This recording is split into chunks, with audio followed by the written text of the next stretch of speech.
Hola, en el episodio de hoy vas a escuchar una conversación en español muy natural donde yo voy a estar hablando con una amiga que es bacterióloga y ella nos va a contar un poquito sobre su profesión y específicamente sobre cómo fue el proceso de hacer su carrera. Hablaremos un poco de cómo es estudiar en la universidad en Colombia y algunas diferencias culturales que hay entre Latinoamérica y Estados Unidos en cuanto a los estudiantes universitarios. Así que quédate porque va a estar muy interesante. Hola a todos, bienvenidos a Españolistos. Yo soy Andrea, tu profesora colombiana. Y yo soy Nate, un estudiante de Estados Unidos. Aquí vas a aprender español real de forma divertida. ¿Estás listo? Comencemos. Hoy está conmigo Luisa, que es una amiga colombiana que tiene muchas cosas interesantes por compartir y también vamos a ver si ustedes notan un poquito de diferencia en el acento de ella, porque ella es de mi ciudad, Bucaramanga, pero ha pasado ya varios años en Bogotá, donde el acento es un poco diferente. Así que va a estar chévere para practicar el acento colombiano. Así que sin más rodeos, bienvenida Luisa. Hola Andrea, muchas gracias y hola a todos. Estoy encantada de compartir hoy un poco sobre mi vida y mi profesión con ustedes. Pues gracias por aceptar la invitación. Y bueno, la idea precisamente es que podamos hablar un poquito de manera muy natural para que ustedes nos escuchen y practiquen esa habilidad y pongan mucha atención porque seguramente diremos palabras o expresiones nuevas que ustedes pueden aprender. Bueno, Luisa, empecemos hablando un poquito sobre usted en general. ¿Quién es Luisa? Bueno, yo soy Luisa, una bacterióloga, digamos que soy recién egresada, me gradué el mes pasado, bueno, iniciando este mes, y estoy en estos momentos de vacaciones en mi ciudad, Bucaramanga. Sin embargo, estudio normalmente en Bogotá, que es la capital de Colombia. Y bueno, nada, mi familia es de acá, yo soy de acá. Tengo dos perritos que amo con todo mi corazón. Ellos viven acá, entonces viajo constantemente para visitarlos. Sin embargo, mi vida profesional y académica está en Bogotá. Actualmente estoy iniciando mi maestría en ciencias biológicas y bueno, estoy más enfocada en la parte de cáncer. Entonces estoy hacia la investigación en la parte terapéutica oncológica y pues nada, allá estoy como realizándome, empezando como esta experiencia en investigación y ahora mismo estoy terminando acá mis vacaciones de finalización de pregrado. Este episodio lo estamos grabando ahorita en julio del 2025. Y sí, Luisa acaba recién de graduarse y va a seguir estudiando. Vamos a hacer otro episodio más tarde direccionado a su carrera como tal, pero hoy vamos a hablar sobre todo ese proceso de la universidad. Entonces, usted nació y creció aquí en Bucaramanga, Sí, ¿sí? señora. Sus papás son... Bueno, sí, digamos que mi papá sí es de Santander, pero mi mamá es más hacia el lado del Cesar. Ella nació en un pueblito pequeño que se llama Gamarra. Ella vino hace aproximadamente 30 años y se conoció acá con mi papá y pues se quedaron viviendo y ahora mismo creo que mi mamá tiene incluso más sobre la cultura santandereana que mi papá Mm, y que yo que de pronto me fui a Bogotá. sí, su mamá es como de la zona de la costa, Sí, del en Cesar. realidad, ok. Bueno, usted creció aquí en Bucaramanga, fue al colegio aquí, Ujú. normal, pero luego cuando usted se graduó, ¿cuántos años tenía? Me gradué de 17 años. Ok, ok. Bueno, la mayoría de los estudiantes acá salen más o menos a los 17, 18 años del colegio, del bachillerato. Y ahí, bueno, ahí es cuando uno empieza a pensar, ¿qué voy a hacer con mi vida? ¿No? Sí, exactamente. Digamos que yo siempre me he caracterizado por ser una buena estudiante, siempre he sido muy académica, pero no tenía muy claro la carrera que quería elegir.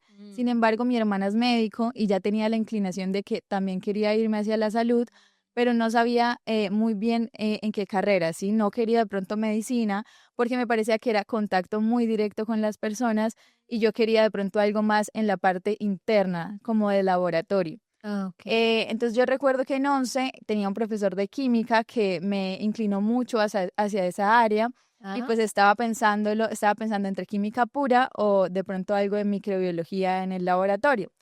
Y ese año, pues yo me puse a explorar acá en la ciudad Bucaramanga, está la UIS, que es una universidad muy reconocida, y digamos que me presenté a dos carreras que me llamaban la atención, que era química pura y microbiología.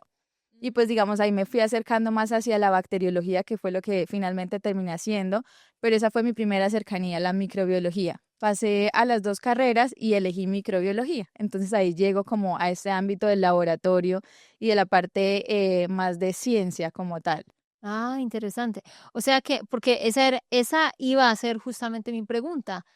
¿Cuál fue su motivación para estudiar eso? Porque como sabemos, la mayoría de los estudiantes, cuando uno se va a graduar, los papás le dicen como, estudie una ingeniería o estudie medicina o estudie derecho. Derecho, para que tú lo sepas, es el nombre de la carrera que estudian los abogados. Los abogados estudian derecho. Eso sí me pareció muy interesante de su carrera cuando nos conocimos, porque sí, la mayoría de gente dice, voy a estudiar ingeniería civil, ingeniería industrial, medicina o derecho. Y usted quería el campo de la medicina por su hermana, ¿sí? Pero aún aparte de eso, de que su hermana ya estuviera en el ámbito de la medicina, habían algunas otras motivaciones, cosas que usted decía, uy, me llama la atención estar en un laboratorio o quiero hacer este tipo de investigación. ¿Por qué le llamaba la atención? Uy, yo creo que de hecho eso es algo que desde pequeña lo pensé, o sea, yo siempre Sí. quise ser como una científica loca, literalmente me veía así, esa era la imagen que tenía de mí cuando me veía de grande. Entonces yo Pero ¿de dónde saldría eso? Interesante, lo de es científica. interesante pensarlo, pues yo creo que de pronto de lo que veía en los programas de experimentación así, o tuve la oportunidad en el colegio de ir a los laboratorios de química, me gustaba el ambiente como de laboratorio de experimentación, siempre he sido muy curiosa, eso sí de pronto tiene que ver con el tema de que me ha gustado ir más allá, o sea, no me gusta que me digan esto es blanco y saber que es blanco y ya, sino por qué, el por qué, el qué pasa detrás de eso, ¿sí? Y precisamente eso es la investigación y es la ciencia. Es ahondar sobre un tema y no, digamos que no tragar entero, que de pronto es una expresión que tú podrías conocer ahora que sea nueva, y es no quedarte con lo que digamos que te dicen, sino pensar el por qué o de qué viene eso. Entonces, creo que esa fue la motivación más grande, que era el hecho de que yo quería investigar más sobre la parte de la ciencia y no solo como en la medicina de atender a un paciente sobre sus síntomas y la parte clínica, sino de el por qué estaba pasando eso, el porqué de su patología, qué venía detrás del tema de la enfermedad como tal que se muestra. Entonces ahí decidí que era esa rama, pero no directamente con el paciente, sino más desde atrás, desde el laboratorio. Entonces digamos que Ok. esa fue la motivación inicial que empecé en la UIS. De hecho, yo empecé estudiando en mi ciudad. Usted empezó estudiando acá. Ok, de eso quería hablar, porque yo quiero que tú sepas que en general, por mucho tiempo ha habido una gran diferencia entre Latinoamérica y, digamos, Estados Unidos y los países de Europa, ¿no, Luisa? Y es que cuando un estudiante se gradúa de la universidad, perdón, se gradúa del colegio, de la secundaria, aquí en Latinoamérica tendemos a querer quedarnos en la misma ciudad. Sí, claro. Y sabemos que en Estados Unidos como que los estudiantes están felices de que se van a graduar porque me voy para otro estado o me voy para otro país a estudiar la universidad allá. Hace parte como de esa nueva vida, de esa independencia. Sin embargo, aquí en Colombia ustedes tienen que saber que generalmente ha sido que los estudiantes se quieren quedar en la casa. ¿Y por qué? Pues principalmente lo monetario, ¿no? Lo Mm, financiero, porque no tienen el dinero para irse a otro lugar, a pagar por un apartamento. Y también por la cultura de esa cercanía, ¿no? la Que hay familia, acá. Ajá. Pero hablábamos de que eso está cambiando, ¿no? claro. Y que hoy en día cada vez hay más y más y más y más estudiantes que por voluntad propia quieren irse a otra ciudad, incluso a otro país, ¿no? A estudiar. Sí. Y otros se van, pues también porque no hay la carrera que quieren en su ciudad. Entonces, en su caso, usted aplicó aquí en su ciudad a la UIS y entró a microbiología. Biología, sí. ¿Qué Digamos, pasó después? es que es un tema, digamos, que viene de la carrera también. Bacteriología y microbiología en algunas partes es lo mismo. El título no está unificado ni siquiera en el país. Digamos que existen diferentes denominaciones. Está microbiología, bacteriología y bioanalistas. Entonces estamos hablando del mismo pensum como tal, pero títulos diferentes en cada universidad. Entonces inicialmente yo empecé en microbiología, que se llama así en la UIS, pero pues es una universidad pública, una universidad en donde existen los paros y de pronto que hay intermitencias académicas. Y yo inicié ahí, pero me di cuenta que iba a tardar mucho tiempo en terminar mi carrera. Entonces ahí es donde yo hago como un descanso, un pare de la universidad y empiezo a pensar en qué opciones tengo para terminar en el tiempo que yo quería terminar y aprender de la forma en la que yo quería aprender, que digamos que era continua, no quería tener esos paros entre mi carrera y entre semestre a semestre. Entonces, en ese momento me retiro de la universidad, inicio a trabajar como asesora de ventas en un almacén de ropa y mientras hacía eso, me puse pues a revisar qué universidades tenía en mi opción de Bucaramanga y realmente acá solo está la UDES, que ofrece bacteriología, y la UIS, que ofrece microbiología. En este caso, la UDES es privada y pues era mi única opción, pero no me gustaba el enfoque, porque digamos que el enfoque de la UDES es más clínico.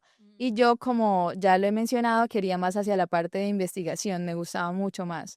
Entonces ahí llego a la Javeriana, que es la universidad de la cual soy egresada, y pues me doy cuenta que era justamente el enfoque clínico que yo quería, y se denomina bacteriología. Entonces ahí es donde yo decido hablar con mis papás y bueno, Bogotá era para mí una ciudad completamente nueva, nunca había estado, digamos que por largos tiempos, sino había sido pues cuestión de días o tal vez una semana porque tenía a mi prima que vivía allá. Pero pues Bogotá era algo para mí, un monstruo gigante, literalmente era una ciudad que me retaba a hacer muchas cosas nuevas distintas a Bucaramanga. Y es que quiero explicar para que tú sepas, Bogotá es la capital de Colombia. Nuestra ciudad, Bucaramanga, no es tan grande como Bogotá, porque en Bucaramanga hay un poco más de 1.200.000 personas y en Bogotá hay más de 9 millones, Dios, sí. creo, ¿no? Entonces es gigante y era algo completamente nuevo para Luisa, como ella lo está diciendo. Pero quiero que nos devolvamos un poquito para explicar una cosa, y esto es algo interesante sobre las universidades aquí en Colombia, que es muy similar en toda Latinoamérica, y es la diferencia entre privado y público y el hecho de que las universidades públicas sufren de algo que son los paros y por eso los estudiantes que van a universidades públicas tienden a demorarse 1, 2 o hasta 3 años más en terminar su carrera, ¿no? Ujú. Entonces, Luisa, si quiere, explíquenos a todos los que estamos escuchando cuál es la diferencia entre universidades privadas y públicas en Colombia en cuanto a precio para entrar y el tiempo de terminación. Bueno, digamos que en ambas partes es dos panoramas totalmente distintos. En las universidades públicas, digamos que como está más liderada por la parte de gobierno, el precio que uno paga como estudiante es mucho más bajito. Y también uno tiene muchas posibilidades de acceder por medio de becas, de promedio por el ICFES, por ejemplo. Y pues digamos que es lo que más se ve en el país, pues por el tema de que es muy costoso estudiar en una universidad privada. Y en el trayecto de la carrera o el tiempo que te demoras terminándola, lo que tú mencionas, aproximadamente 1, 2 o hasta 3 años más de lo que tu carrera normalmente se demoraría, digamos que es el factor más importante y lo que yo siento que a los jóvenes nos desilusiona más, por el tema de que uno quiere salir del colegio y en sus planes está como salgo, estudio, me gradúo, trabajo a tal, digamos, no sé, yo planeaba como a los 25 ya estar con mi experiencia laboral y demás, y el hecho de estudiar en una universidad pública te retrasa todos tus planes de vida y profesionales de salir a la parte laboral. Entonces creo que esa diferencia en tiempo es muy marcada y en dinero también, porque si vas a una universidad privada, digamos que el semestre ahora mismo es, yo creería que unas 5 veces más costoso que en una universidad pública. Entonces no existe como esa barrera económica entre las personas que pueden acceder a una universidad privada también porque no hay muchos beneficios de becas Sí, con el ICFES. Es muy, muy distinto en esa parte. claro. Quiero explicar algo acá que Luisa acaba de mencionar y es el ICFES. Ese es como el SAT de Estados Unidos, pues es el examen que toman los estudiantes en el último año para probar sus conocimientos. Y en las universidades públicas piden eso y de acuerdo al puntaje es que admiten a los estudiantes o no. Así que también es importante entender, creo que es lo mismo en todo el mundo, ¿no? Obviamente entrar a una universidad pública es más difícil porque estás compitiendo con el puntaje. A una universidad privada igual lo piden, pero uno está pagando. Claro. Y lo que estamos hablando de la demora es por los paros. Un paro es un strike y es porque la universidad pública, los estudiantes se meten mucho como en todo lo político, ¿no? Entonces, por ejemplo, en la UIS, que usted estudia allá una parte y yo estudio allá, nuestra universidad pública acá en Bucaramanga, que es la mejor de la ciudad, una de las mejores del país, si, por ejemplo, iban a hacer algo de minería o van a hacer algo que afecta en un páramo que tenemos, que es como en la montaña, el lugar en la montaña de donde viene el agua para la ciudad, o algo con los indígenas, o alguna reforma a la salud. De una vez los estudiantes universitarios tienen como un comité, como una asamblea, donde lo que hace la universidad o estas asambleas es convocar al cierre de clases como una protesta contra el gobierno, como para presionar al gobierno a que cambie de opinión o mientras se negocia. Pero en estas protestas, en estos paros, como su palabra lo dice, un paro, es un cese de las actividades, puede durar un mes, 3 semanas, 2 meses, o incluso ha habido algunos más largos, ¿no? Sí, claro. 4 o 6 meses. Yo alcancé a vivir 2 de 4 meses. ¿En serio? Bueno, entonces ahora sí cuénteme, usted entró a microbiología a la UIS, ¿en qué año y cuántos semestres alcanzó a hacer y cuántos paros tuvo que aguantar? Yo me gradué en el 2018. En el 2019 me dediqué a hacer un pre-ICFES que, digamos, necesitaba mejorar mi puntaje del ICFES para entrar a microbiología. Pasé a la UIS a mitad de año 2019 que me presenté nuevamente, pero la carrera era anual, es decir, tenía que esperar hasta 2020 para volver Ah, a iniciar. Inicié en 2020 la carrera de microbiología, que fue la que finalmente elegí, y durante la pandemia. sí, exacto. Eso también es un punto bastante importante. Claro. Empecé y vi 2 semestres. El primer semestre, digamos que lo atravesé con un paro de 4 meses aproximadamente y terminé haciendo 3 semestres o 2 semestres porque no alcancé a hacer el tercero en 2 años. 2 semestres en 2 años, Sí, cuando debería haber hecho 4. exacto. Entonces, digamos que ahí también la pandemia afectó porque no podíamos ir directamente a las clases, sino que eran virtual y aún así seguían estando los paros porque Claro. el tema era nadie se conecta a clase y nadie se podía conectar a clase. Entonces, ahí también, a pesar de que no estuviésemos presencialmente, se seguía viviendo como la parte del paro, pero era un paro virtual. Y pues claramente no era la forma en la que yo quería, digamos que llevar mi carrera porque bacteriología o microbiología es de un componente práctico muy amplio. Claro. Entonces el hecho de estar en mi casa y de llevar como las clases virtuales me estaba afectando, digamos, en cómo veía la carrera y en qué tanto me estaba gustando la Claro, carrera. claro. Se estaba desconectando. Exacto. Entonces ahí fue cuando usted dijo, bueno, ¿qué otras opciones tengo? Y le salió la Javeriana en Sí, Bogotá, que es una universidad privada. sí, es privada. Entonces, ¿cómo logró usted entrar? Y sé que es cara también. Sí, de hecho, la Javeriana es la segunda universidad más costosa del país No después de Los sabía. Andes. La primera es Los Andes y Sí, sigue la la Javeriana, Javeriana. que están en Bogotá, claro, Sí, las dos. claro. Javeriana, Andes, Javeriana y Rosario, digamos que son las universidades más costosas. Pero entonces, bueno, yo termino el segundo semestre en la UIS y decido retirarme. Le digo a mi papá como no me siento bien, no estoy conectada con la carrera. Y pues mi papá siempre ha confiado mucho en mí. Entonces él me dijo como, ok, está bien, haz lo que tú sientas que debes hacer, yo me retiro. Y no me quedé quieta, claramente puse, digamos que en internet, no sé, universidades con bacteriología o microbiología y me apareció la Javeriana. Y yo también tenía ese concepto, la Javeriana es muy costosa. Es una universidad privada muy reconocida en el país, pero justamente yo creo que las cosas de Dios y de la vida, había una convocatoria abierta para una beca sobre, digamos que promedio que uno traía del colegio, Del de bachiller. ICFES.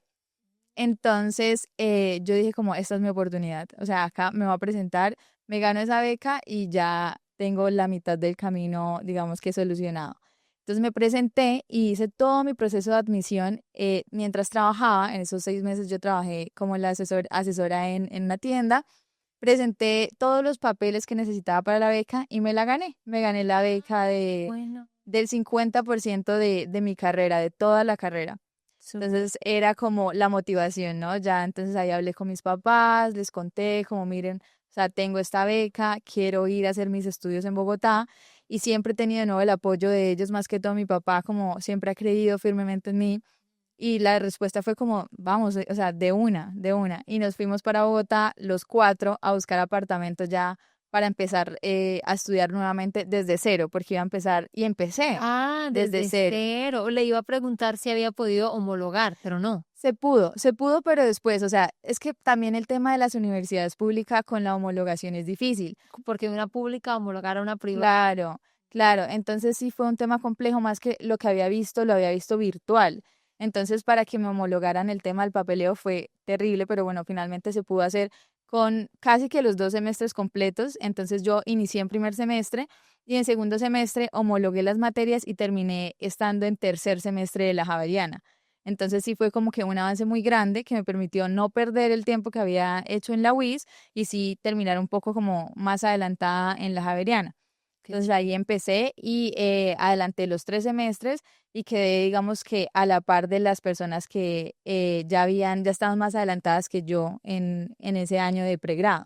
Entonces ahí ya empieza como mi travesía en Bogotá plenamente sin mis papás, porque claro, ellos fueron, me ayudaron a buscar, digamos que el lugar en donde yo iba a vivir, pero ellos se tenían que volver porque Claro. nuestra vida estaba acá. La vida de ellos y de toda la familia realmente estaba acá en Bucaramanga.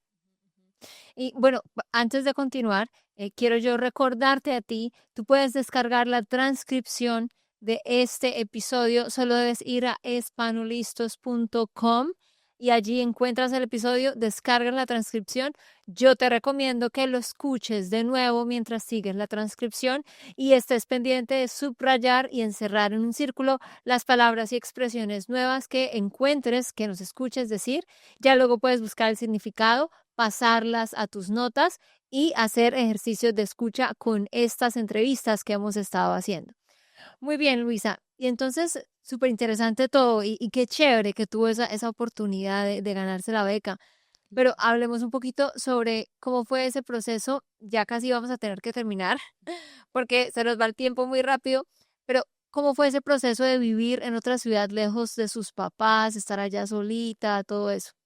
Bueno, digamos que es un tema denso y que realmente hasta ahora estoy aprendiendo como a manejarlo completamente. Llevo 4 años ya viviendo en Bogotá. Justo cuando ya se graduó, Sí, está aprendiendo precisamente cuando ya se graduó. así pasa, pero digamos que mis 2 primeros años fueron muy acompañados porque viví con mi prima y con mi madrina. Entonces, digamos que no fue un cambio tan drástico porque igual estaba en una casa de familia, estaba, digamos que con personas que conocía. Era distinto el tema porque no era mi familia de núcleo, pues mis papás, pero igualmente era como ese ambiente cálido, ¿sí? Entonces, Sí. digamos que no sentí el cambio tan drástico, pero hace 2 años que ya inicié a vivir sola, digamos que ahí sí sentí qué es lo que es estar sola en una ciudad como Bogotá.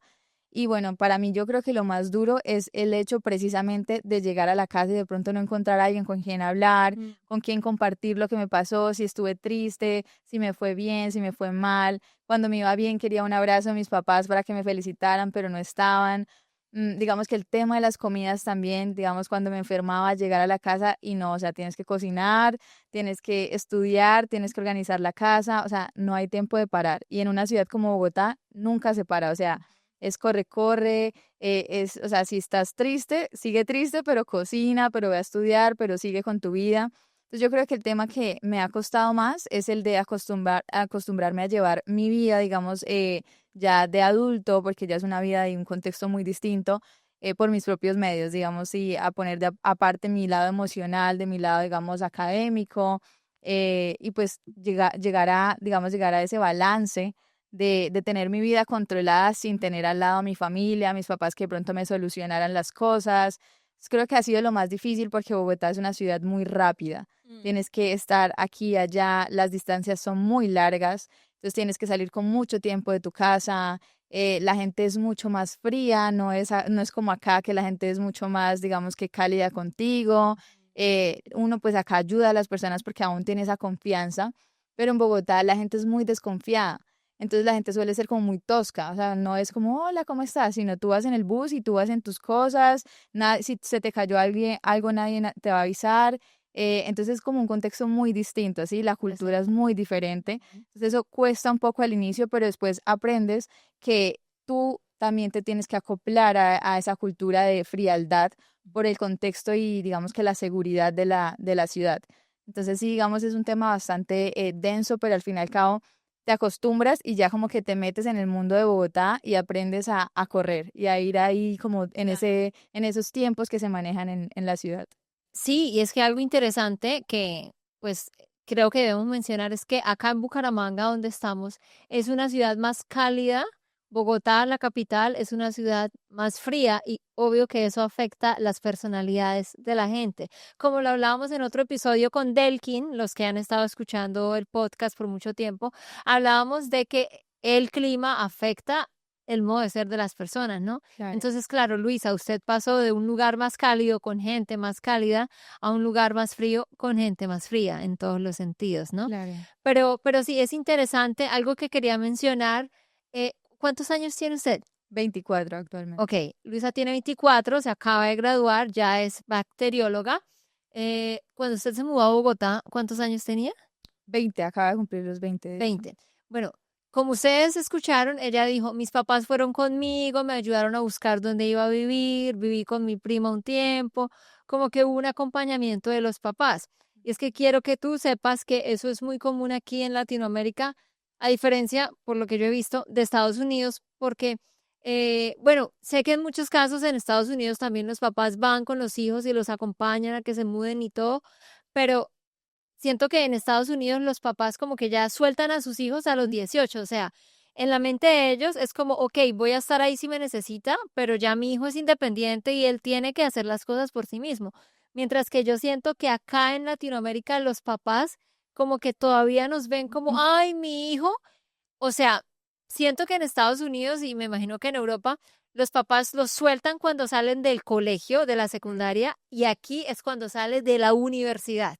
Sí, ¿Cierto? sí, ¿Lo los cree papás son un usted? poco más desprendidos, ¿no? Acá la cultura de nosotros es más como mi hijo sigue siendo chiquito aún cuando está en la universidad. Aún cuando tenga 20, 21, 22. O sea, si el hijo todavía no se ha casado, puede que tenga novio o novia, pero si todavía está en la universidad, los papás todavía lo sienten como, ay, mi hijo, que lo tengo que llamar, ¿ya almorzó? Me imagino Exacto. su mamá.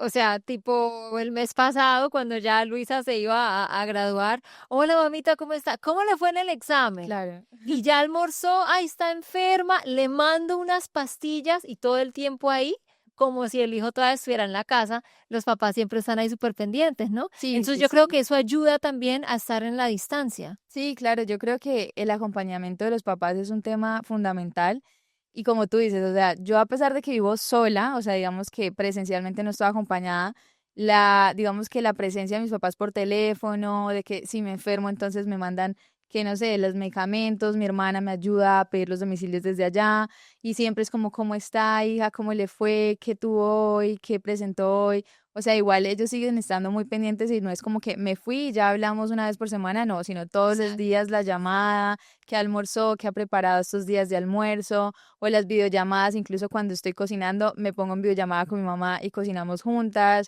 o la llamo que, ma, ¿cómo se hace una sopa? Ma, ¿cómo se hace no sé qué? Entonces, como que digamos que el acompañamiento sigue siendo muy constante.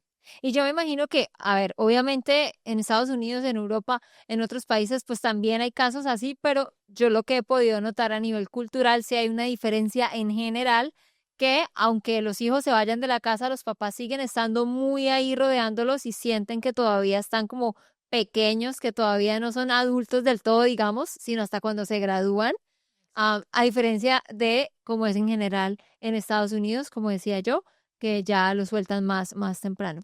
Pero bueno, nos encantaría seguir hablando con Luisa. Hay muchas más cosas interesantes por contar y es por eso que vamos a hacer otro episodio que ustedes lo van a ver dentro de unos meses, donde Luisa nos va a contar específicamente sobre su profesión de la bacteriología aquí en Colombia y vamos a aprender muchas cosas interesantes sobre este campo, pero bueno, eso nos va a tocar dejarlo ya para otro episodio. Pero bueno, Luisa, muchísimas gracias por haber estado aquí. Muchas gracias a ti por la invitación, Andrea. Muchas gracias a ustedes por escucharme. Y bueno, nada, estoy muy feliz de que hayan podido conocer un poco de mi historia hoy. Y por favor, déjanos un comentario diciendo, ¿fue fácil o difícil entender a Luisa? ¿Habla muy rápido, Luisa? ¿Será que sí? Dinos en los comentarios qué tanto entendiste de toda la entrevista. Y por favor, ve a espanolistos.com y ahí vas a ver el episodio y puedes descargar el transcript gratis. Así que si lo necesitas, puedes escuchar y volver a escucharlo y leerlo al tiempo. Y bueno, ya con eso nosotras nos despedimos. Chao, chao.